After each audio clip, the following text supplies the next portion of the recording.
Las precampañas y las campañas electorales nos dejan momentos impagables, nos dejan declaraciones de las que, sin duda, cuando transcurren algunos días tras la cita electoral, pues los propios políticos se arrepienten y quizás lamenten haber pronunciado o no, porque en el fondo les va la vida en ello, como digo siempre, y porque hay muchos que, si les quitan la actividad, el cargo público, la mamandurria, el sillón, el chupe del bote, pues no tienen dónde ir.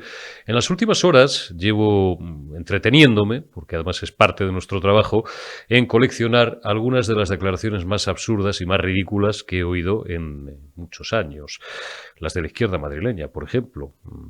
Venimos de hablar hace no tantos días de esa propuesta de crear una aplicación pública tipo Tinder, ¿no? De la MEMA, de la médica y madre, porque qué escándalo aquí se juega. En Tinder queda la gente, quedan los señores, las señoras, y suponemos que a partir de ahora los señoros también, para pujar. Ya sabéis, Mónica García igual no lo sabe, pero me lo habréis escuchado alguna vez, ¿no? Que las dos palabras que más han movido en la historia del mundo son precisamente tire y empuje. Bueno, Mónica ese día no fue al colegio, no se lo han contado, y entonces de ahí su propuesta de Tinder. Hemos escuchado en los últimos días, y estas no hemos tenido oportunidad de comentarlas, propuestas también impagables, como una de un atleta, que creo que es candidato por Podemos, un tal Sotomayor, que sin duda sería un grandísimo corredor, o, en fin, cual fuera su disciplina, el atletismo no es lo nuestro, pero que ha reivindicado, en nombre de la izquierda, muy campanudamente, campanudo, campanazo, el derecho a refrescarse. Va a hacer, no sé, decenas de playas en Madrid. Este chico que lo voy a decir bien para que ningún imbécil entienda que es un comentario xenófobo. Bueno, no debe de haberse estudiado muy bien el mapa de España y debe pensar que Madrid está en el litoral, a menos que por playas denomine a esos espacios ridículos, y esto no es propio solamente de la actual o de las actuales administraciones, vienen ya de hace algunos años de montar una charca en mitad de la capital de España y decir que eso es la playa de Madrid, algo que me da igual quién lo hiciera, pero siempre me ha parecido, lo vuelvo a repetir, ridículo. Los madrileños, como somos así de chulos, cuando queremos ir a la playa nos cogemos el coche y nos vamos a Valencia, o nos vamos a Santander, o a Cantabria, o nos vamos a Galicia, o nos vamos por unas horas más, nos vamos a Santipetri, nos vamos a Chiclana, nos vamos a Cádiz, o nos vamos a Marbella. No remojamos los pies hasta los tobillos si nos llega el agua y reivindicamos campanudamente, lo vuelvo a repetir, el derecho a refrescarnos. Más propuestas y más declaraciones absurdas, rayanas en lo estúpido. Reyes Maroto dice que el auténtico problema de la vivienda es la falta de una vivienda pública. Coño, pues lleváis 5 años gobernando y tú además desde el gabinete, desde el Consejo de Ministros. ¿Qué coño habéis hecho para fomentar la vivienda pública? Dice Reyes Maroto que este es el problema. No la ocupación, que es un falso problema, alineándose ya con la línea podemita. Esto es una cosa que nos hemos inventado los fachas. Sigo pensando en voz alta, dices, coño, pues lo de la ocupación no será un problema para vosotros porque como os hacéis las mansiones en Tánger, pues ahí no van a llegar los ocupas. Pero para mucha gente honrada que se ha pasado 30, 40, 50 años de su vida trabajando y ahorrando como negros para hacerse con un pisito, con 2, con 3 y dejarle una herencia a sus hijos o poder complementar una pensión de mierda, porque esa es la situación económica en la que habéis hecho de venir a España a través de un alquiler o de 2 alquileres, pues les estáis jodiendo, con perdón, bien jodidos. Decía esta mañana, la frase no es mía, lamento no recordar la cuenta, no es una cuenta anónima, era una cuenta de alguien en concreto, le envío un abrazo desde aquí, alguien en Twitter que cuando piensas que no vas a encontrar un socialista más gilipollas, siempre llega, no lo voy a personalizar para que no me den, ya sabéis por dónde nos dan a los periodistas libres, siempre encuentras, pues no sé, alguien que se hace un Bolaños, lo voy a decir así porque de esta forma no estoy diciendo nada, y te rebate el argumento. Joder, cuando creíamos que habíamos visto el colmo de la mamarrachada y de la estupidez, vía lo de Bolaños del otro día, va y escuchamos a un tal Guillermo Fernández Vara, porque le gustaba mucho correr con el coche, decir hace unas horas en un mitin, en plena precampaña, en pleno éxtasis, en plena orgía preelectoral, decir en Extremadura que los extremeños llevan puteados ya muchos años y que es hora de echarle tal, de dar un paso al frente y tal. Los extremeños llevan puteados, según Fernández Vara, años, décadas. Dices, ¿pero quién coño ha gobernado desde hace 40 años en Extremadura? Guillermo. Pues si lleváis gobernando vosotros desde que se murió el malvado dictador, salvo 2 o 3 años. ¿Qué gobernó Monago? Por cierto, en coyunda con Izquierda Unida. ¿Quién coño ha gobernado? Un tal Rodríguez Ibarra, que creo que lo conoces, fuiste su médico y su consejero de Sanidad, y tú mismo, que eres un excelente médico, pero, en fin, ya hace tiempo que dudamos de tus capacidades políticas, y aún así, como los extremeños tragan con todo, hasta con un tren del siglo XIX, que eso sí que es teneros puteaos, y encima que les sigáis meando en la cara y os sigáis descojonando de ellos, y aún así, digo, os siguen votando, pues se producen, pues eso, disfunciones, como son este tipo de declaraciones, y que incluso, porque me tomo la molestia de ver los recursos, las imágenes de recurso del mitin, hay gente hasta que te aplaude y todo, macho. Dices, ¿qué suerte de pandemia o de epidemia de estupidez colectiva se ha adueñado de mucha gente hasta que llega alguien, algún compañero, y te saca del éxtasis, en este caso de realismo, del que estás preso hace unos minutos y te dice, no te hagas líos, pues si son todos cargos públicos, que pillan sueldo del partido, que pillan sueldo de la Diputación, concejales, alcaldes de los pueblos de al lado, y te dices, coño, es verdad, se me olvidaba, que a los mítines ya normalmente no va, digo, a los mítines gubernamentales. Y esto lo dije también hace muchísimos años, cuando Aznar llenaba plazas de toros y tal, para que la gente, si quiere, se tome la molestia de buscar la hemeroteca. A los mítines de las fuerzas que gobiernan no van normalmente, pues eso, la gente que va a escuchar a ver qué dice ese político, o la gente que va con ilusión y con ganas, como decía antes la izquierda, de cambiar las cosas y estas tonterías.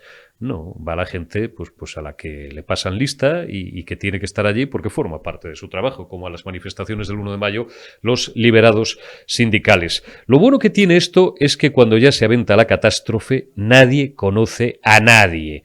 Hace unas horas, y ha tardado 48 horas en pronunciarse, el figura sentenciaba acerca del afer Bolaños. Le preguntaban, y el tipo, pues según parece, tenía cierta resistencia a contestar. La rueda de prensa esta conjunta que dio con el colombiano, ya sabéis, con el tal Petro, con el ex M19, o así. Le preguntaron, digo, por la mamarrachada de Bolaños, y por toda respuesta se limitó a esbozar una críptica y sintética frase. Las reglas hay que respetarlas. Dices, joder, ¿está hablando de Ayuso? Pues no parece. Parece que a lo mejor ha hablado de su ministro. Si su ministro favorito, que no sabemos muy bien todavía por qué es su ministro favorito, o a lo mejor sí lo barruntamos, pero no lo puedo decir. Pues cualquiera, te echan encima la abogacía del Estado y te joden vivo. ¿Por qué será su ministro favorito? Es fácil, ¿eh? Hazle una pensada y vais a llegar enseguida. Su ministro favorito hubiera, digo, triunfado y hubiera humillado a las autoridades de la Comunidad de Madrid, a la presidenta de todos los madrileños, a Isabel Díaz Ayuso, de los que la votan y los que no la votan, pues probablemente le hubiera dado un abrazo en público. Como su ministro salió de allí, de aquel acto, como diría un clásico, como dejara escrito el clásico, más corrido que una mona, pues ahora ya no le conoce. Ay, Bolaños, otra víctima como el gato, decían en mi pueblo. Alea jacta est. 23 días quedan, a ver si los echamos de una maldita vez. Arrancamos ya esta última retaguardia de la semana viernes 5 de mayo de 2023 y lo hacemos saludando a una buena amiga, Ángeles Ribes, concejala no adscrita del Ayuntamiento de Lérida y número 1 de Valens por esta circunscripción. ¿Cómo estás? Muy buenas, amiga.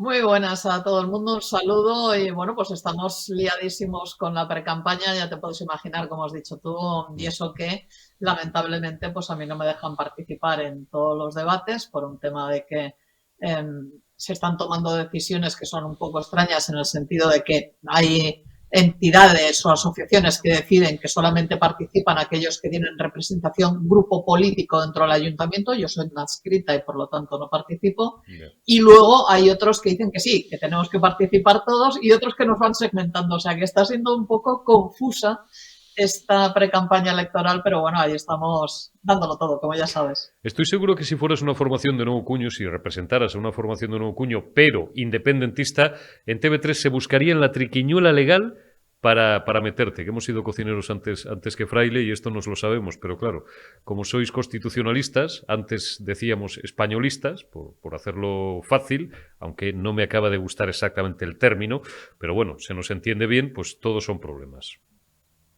Sí, de hecho, nosotros nos estamos encontrando en una situación muy curiosa y es que los derechos de lo que antes era el PDCAT la Junta Electoral ha decidido que se los va a repartir a partes iguales lo que ahora mismo es Junts y una formación de nuevo cuño, precisamente, que sale de los restos de ese PDeCAT, que es el Pacte Local, que aquí en Lleida se llama Activem, y entonces se da la paradoja de que es una persona que no ha tenido nunca representación dentro del ayuntamiento, pero que él sí que va a participar al 50% en esos debates y yo no. O sea que es una cosa un poco paradójica.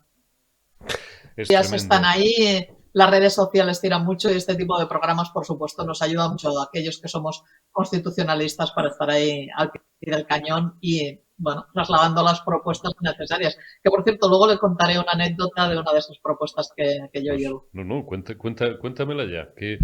Bueno, pues es Y ya de paso, bueno, pues cómo vais llevando la campaña. Te pregunto lo mismo que a todos los amigos que van pasando por esta mesa. Pues mira, es muy sencillo. Creo que ya lo habíamos hablado alguna vez. Nosotros tenemos una falta de efectivos policiales muy preocupante en nuestra ciudad. Los índices de delincuencia han subido de una forma brutal. Para dar un dato, por ejemplo, las agresiones sexuales con penetración en un año han subido casi un 45%, los robos un 24%, los robos en domicilio, los robos con fuerza casi un 27%. Es decir, tenemos unos índices de criminalidad que asustan. No tenemos la posibilidad de tener más efectivos de la Guardia Urbana de momento, porque aunque se convocaran esas plazas, pues pasarían 2 años o 2 años y pico entre que convocas, licitas, se van a formar, etcétera. Por lo tanto, no los podríamos tener de manera inmediata. La Generalitat, la Consejería de Interior, sabiendo que el problema es muy acuciante, pues bueno, ha prometido una comisaría de los Mossos de Escuadra en pleno centro histórico que ni está ni se le espera porque no está ni el solar en el cual debe ir. Y lo que ha hecho ha sido trasladar a 15 Mossos de Escuadra de los municipios colindantes para proteger a nuestra ciudad y a la zona perimetral de Horta de Lleida, que son cultivos. Frente a eso, la propuesta que lleva Valens es tan sencilla como pedir a través de la Junta Local de Seguridad que vuelva la Policía Nacional a estar vigilando las calles de nuestra ciudad y la zona de la huerta de nuestra ciudad. Es algo que tienen la obligación. Hay un mito por ahí que es que la Policía Nacional o la Guardia Civil ya no tienen competencias en Cataluña. Eso no es verdad, tienen todas las competencias plenas. Lo único que hay que hacer es solicitarlo a través de la Junta Local de Seguridad y a partir de ahí el Ministerio de Interior nos los tiene que trasladar. Bueno, pues en uno de los debates en los que yo participé esta semana, que era de la marea pensionista, ya sabes, la gente más mayor que tenía jubilaciones, etcétera, pues yo comenté esta situación y cuando dije que yo quería que estuviera la Policía Nacional patrullando las calles de Lérida, de mi ciudad, pues recibí pitos y silbidos. Claro, es una cosa un poco sorprendente porque cuando yo le respondí directamente a las personas que estaban allí asistiendo a ese debate diciendo que a mí personalmente me importa bien poco el color del uniforme de aquellos que nos tienen que proteger a nosotros y a nuestros bienes, si es el de la Policía Nacional con una bandera de España aquí, si es el de los Mossos de Escuadra que llevan la señera o si es de los marines espaciales. Es que me da igual, lo que quiero es que la población de mi ciudad esté protegida. Bueno, pues me dijeron que no, que ellos no querían de ninguna de las maneras que estuviera ahí la Policía Nacional. Y al final eso es lo que ha conseguido el separatismo, una esquizofrenia absoluta por parte de un sector de la sociedad que prefiere estar inseguro, que prefiere tener unos índices de delincuencia crecientes, que prefiere que le atraquen, que le roben o cosas peores, pero que lo que no quiere de ninguna de las maneras es que haya un policía nacional o un guardia civil protegiéndole. Así que así es como Es, están las cosas en mi ciudad, en mi comunidad, Manolico. es tremendo, Ángeles, lo decimos siempre en esta y otro orden de cosas, el sectarismo y el veneno ideológico. Bueno, es que esto ni siquiera es ideología, es odio puro y duro, ¿no? Que les han Total. inoculado a parte de la ciudadanía. Oye, hablabas antes, nos comentabas, bueno, pues esa curiosa vara de medir, esa doble vara de medir, con respecto, por ejemplo, bueno, pues a un asunto como son los debates electorales, para doble vara de medir, la que aplica no sé si la mesa del Parlamento o la clase política catalana o quien tenga que decidir si a esta señora se la echa definitivamente a patadas porque tiene condena en firme o sigue ahí aferrada a su sillón como percibe a la roca. Estoy hablando de Laura Borràs, que sigue insistiendo en que esto es una conspiración del imperialismo español contra ella y no sé qué más tonterías, cuando lo cierto y verdad es que está condenada en firme por corrupción, bueno, pues según parece habérselo llevado, ¿no? Por haber troceado contratos para favorecer a un amigo, y menudo amigo, y otras lindezas. Esto, siempre lo digo, me recuerda, como ha sido presidente del Parlamento, al tristemente célebre, usted no sabe con quién está hablando. Completamente. Además, aquí se produce una situación que no deja de ser muy penosa. Y es que cuando está esa condena al final, en la cual esta señora se ha demostrado que fraccionó contratos para poder entregárselos a dedo a un amigo suyo, es decir, a lo mejor ella no se lo llevó calentito, pero hizo que se lo llevara a su amigo, que es corrupción de todas. Pero ha tenido que ser la Junta Electoral la que envíe el requerimiento y diga que esta señora no puede estar ocupando el escaño que ocupa. Es decir, la Junta Electoral, que es lo mismo que sucedió cuando yo llevé el tema de los lazos amarillos en la fachada del ayuntamiento por parte del grupo de la CUP en su momento, que al final tuvo que ser la Junta Electoral la que tomara cartas en el asunto y dijera, señores, esto no puede estar aquí, retírenlo. Y frente a la desobediencia, a partir de ahí, pues ya se envió a Fiscalía y el proceso judicial siguió su turno. Aquí ya hay una condena, como bien has dicho, de esta señora, la mesa del Parlamento, que es que por encima de las condenas que le hacen los malvados jueces españolistas están los derechos de la señora Borràs a ser diputada y tal. Y tiene que ser la Junta Electoral en periodo preelectoral la que diga, no, esta señora tiene que salir, tiene que dejar el escaño de inmediato. ¿Por qué es tan importante para ella mantener el escaño? Hombre, pues porque le va a quedar una pensión muy golosa gracias a que ha estado ocupando el puesto que está ocupando ahora mismo durante un tiempo, porque ya sabe usted que aquí en Cataluña los que están en la mesa del Parlamento, los que son presidentes de la Generalitat, etcétera, digamos que tienen unas jubilaciones a costa del erario público bastante interesantes. Y esta señora se está aferrando a la silla como una desesperada porque no quiere perder eso. Y una vez más, la justicia, pues bueno, actúa a través de la Junta Electoral. Yo quiero recordar también que la Junta Electoral no se disuelve cuando acaban las elecciones. La Junta Electoral es un órgano permanente, la Junta Electoral Central. Y por lo tanto tenemos que acudir allí pues, para defender los derechos de todos aquellos ciudadanos que están viendo cómo se les atropellan. Y usted se imagina por un momento que a cualquier persona condenada por algún delito infinitamente más pequeño o menor se le mantuvieran estos privilegios por parte de la administración pública. Sería un escándalo. Pues aquí no solamente sucede eso, sino que además, como estamos viendo, se le montan homenajes, se le aplaude, en fin, ellos utilizan el argumento del lawfare, que es una guerra judicial sucia para empañar y emborronar la justísima, entre comillas, entiéndaseme que esto es una ironía, la justísima causa del separatismo catalán. Y así estamos emponzoñando su campaña con que cada lo que tendríamos que estar hablando pues es de limpieza, pues es de seguridad, pues es de proyecto futuro, de proyectos de atracción de empresas, en fin, al final siempre acabamos con lo mismo, porque esa es esto. La prueba está, entre otras cosas, en que no son capaces ni siquiera de organizar unas oposiciones sin que se monte un Cristo impresionante.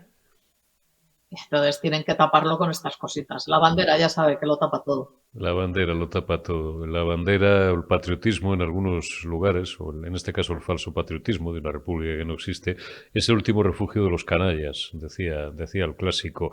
Muy rápidamente, Ángeles, para terminar, no veo muy preocupado al figura ni a los miembros de su gabinete que han ido hablando en las últimas horas por el varapalo del otro día de la Comisión Europea, que es verdad que no es más que bueno, pues una suerte de directiva que habrá que transponer, que además tendrán que llevar a Estrasburgo, al Parlamento, etcétera, pero bueno, que le viene a pegar un serio bofetón por el destrozo, la marranería, iba a decir, que hicieron en el Código Penal, eliminando la sedición y rebajando hasta el paroxismo la malversación. Si os gustan las palabras duras, lo digo de nuevo, el robar dinero público.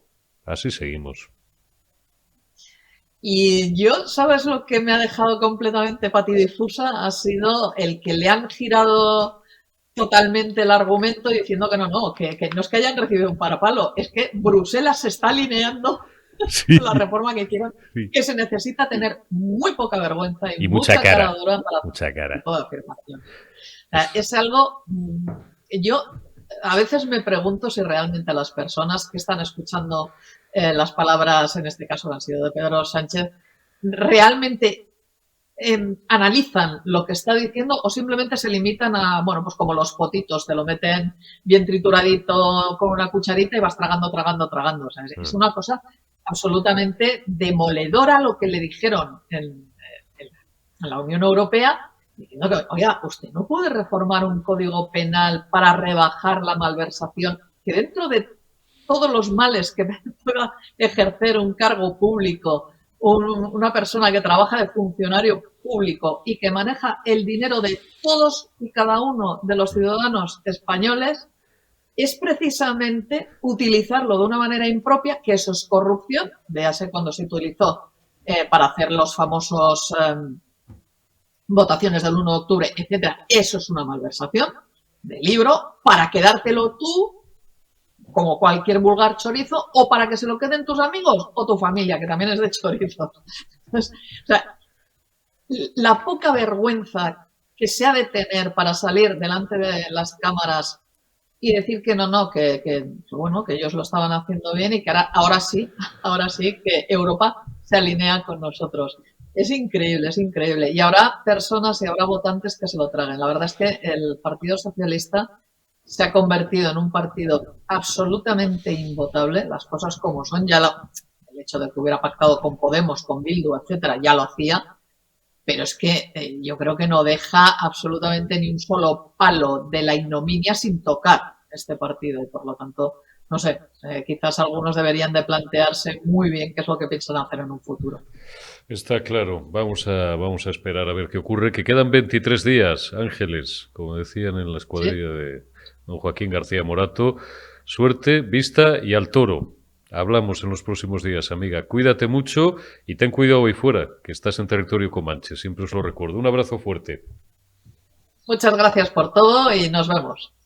Nos vemos, Ángeles Vives, muchísimas gracias y continuamos esta retaguardia de este viernes 5 de mayo de 2023 y saludamos ya a un buen amigo también, Paco Cecilio, empresario, ¿cómo estás? Muy buenas.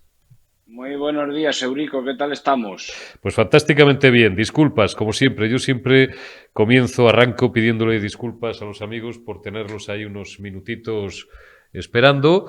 ¿Y de qué hablo yo con Paco Cecilio siempre? Aparte de hablar de todo, de la vida, porque hablar de política es hablar de la vida, hablar de economía es hablar de la vida, pero claro, yo siempre que veo a Paco Cecilio me pongo el chip empresarial en la cabeza, pero el de los auténticos empresarios, no el de los señores, con todos los respetos, el de los señores del IBEX 35, de las grandes compañías multinacionales, que en muchos casos, y lo digo también con mucho respeto, no son auténticamente empresarios, son empleados distinguidos. Tú puedes ser consejero delegado, director general para España, para Portugal, de una gran multinacional, pero bueno, pues digamos estás en un engranaje. Yo siempre le doy valor a los que crean realmente empleo en España, el 90 o el 95% del empleo que se crea en España, que son los medianos y pequeños empresarios, muchos de ellos autónomos, que pagan 3 nóminas, 5 nóminas, 10 nóminas. Esos tíos son los que tienen un valor de 3 pares de narices, Paco, y más en una coyuntura económica y por ende política como la que nos ha tocado vivir, como en la que nos desenvolvemos.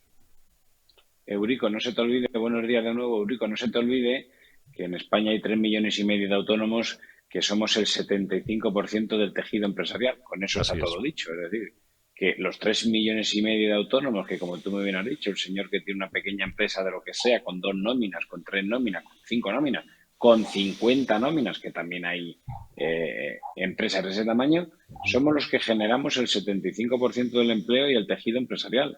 Por lo tanto, ojito con no tenernos en cuenta. Está muy claro.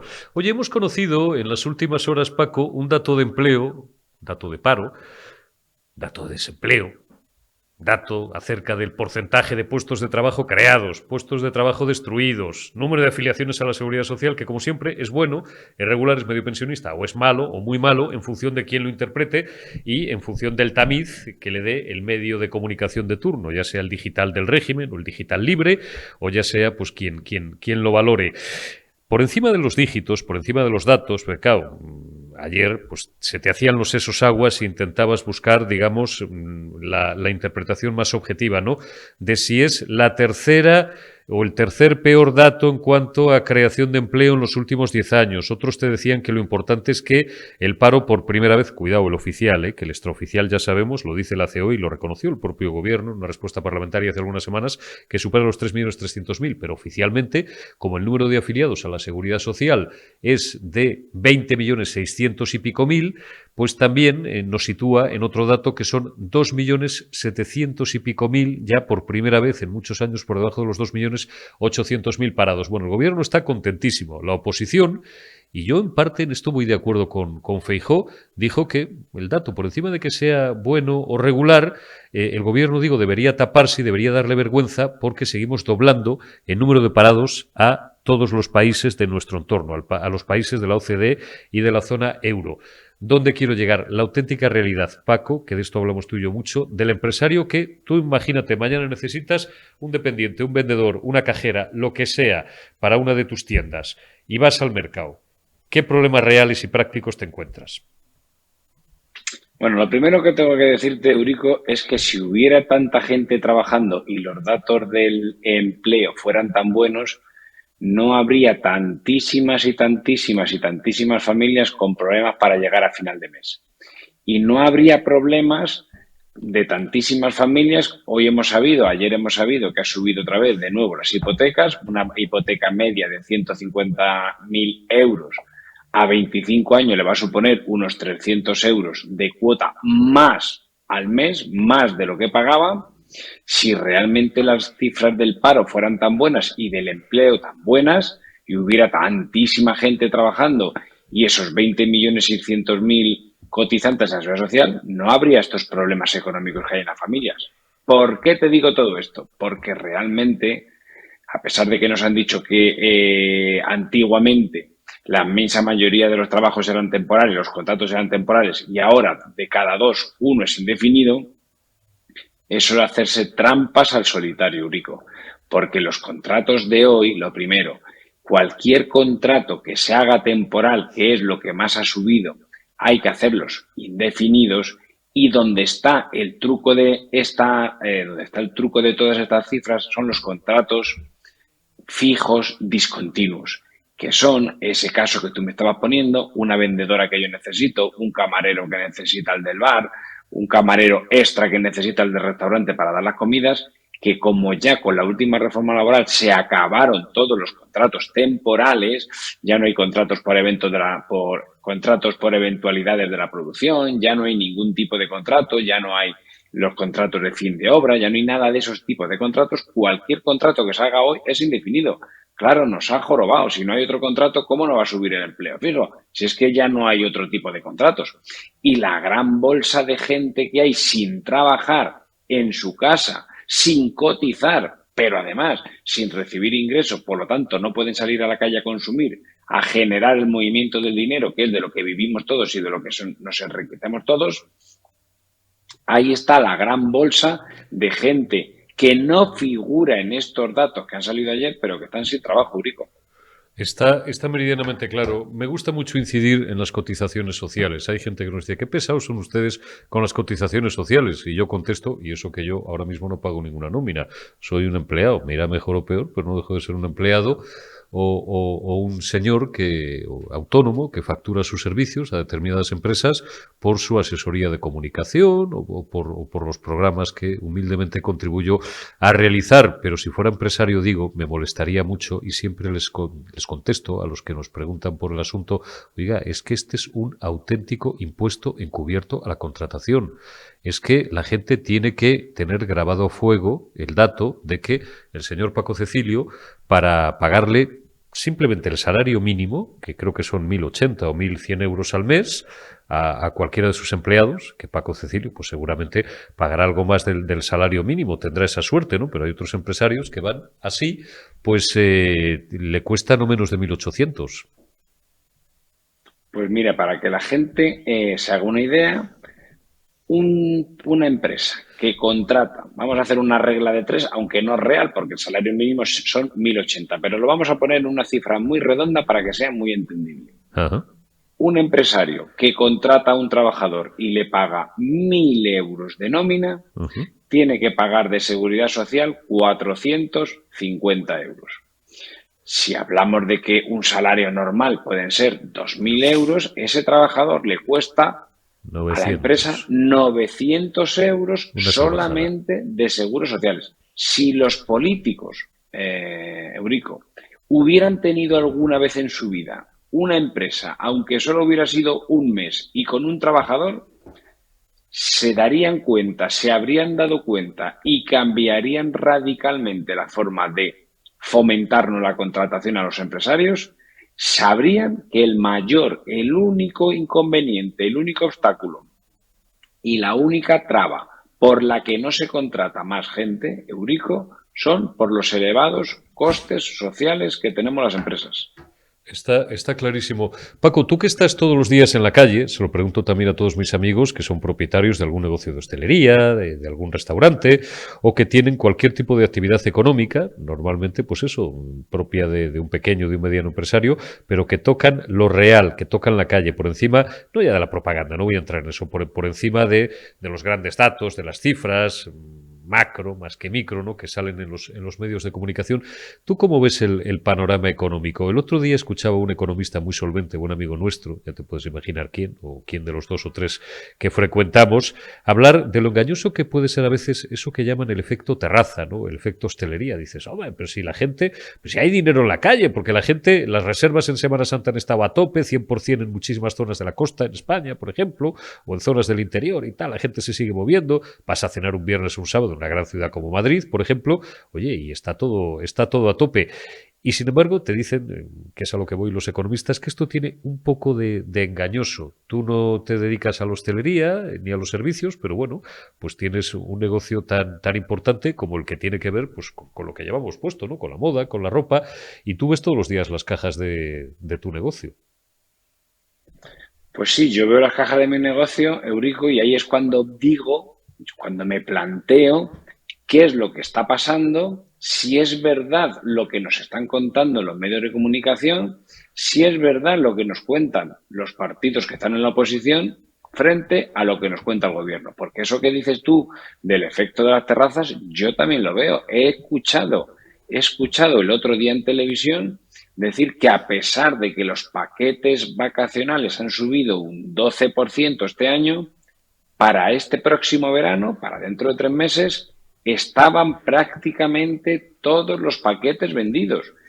Presidentes de asociaciones de hosteleros de la zona de Levante, Cataluña y Andalucía decir que había hoteles ya con un 90% de reservas para este verano.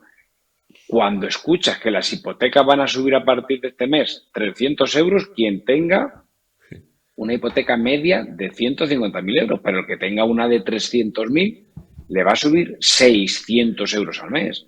Entonces, yo me pregunto, Eurico, ¿quién de todos estos que nos están hablando continuamente nos está contando la verdad? ¿Lo que vemos en la calle o lo que nos cuentan en los medios de comunicación quien gobierna y la oposición?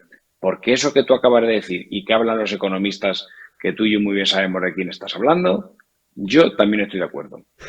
Por supuesto que sí, y además, y con esto te despido, Paco, no quiero robarte más minutos, que estás todavía a estas horas de la tarde-noche ya, estás todavía pues haciendo números, que es lo que tienen que hacer los empresarios, los buenos empresarios, y los que, pues eso, van al límite para poder seguir atendiendo a todas sus obligaciones laborales y empresariales, como hacemos las familias. Simplemente un recordatorio al hilo de lo que acabas de comentar.